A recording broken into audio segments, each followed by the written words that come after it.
आज संसदेमध्ये मी आणि आमच्या नेत्या खासदार सुप्रियाताई सुळे कांद्यावरची निर्यात बंदी तात्काळ उठवली जावी, कांदा उत्पादक शेतकऱ्यांना दिलासा द्यावा आणि अवकाळीनं दुष्काळानं ग्रासलेल्या शेतकऱ्यांना सरसकट कर्जमाफी द्यावी या विषयावर चर्चा मागत होतो। आणि ही चर्चा मागत असताना अशी कोणतीही चर्चा न करता थेट खासदार सुप्रियाताई सुळे आणि माझं सुद्धा निलंबन करण्यात आलं। माझी एकच प्रतिक्रिया की आतापर्यंत आणीबाणीविषयी ऐकलं होतं, आज अघोषित आणीबाणी प्रत्यक्ष अनुभवली।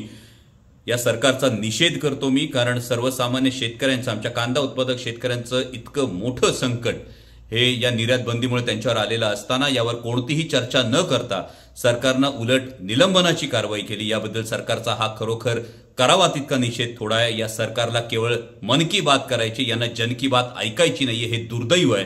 आणि आता हा कांदा उत्पादक शेतकऱ्यांचा, सर्वसामान्य शेतकऱ्यांचा लढा घेऊन रस्त्यावर उतरावं लागेल अशी चिन्ह ही समोर दिसत आहेत।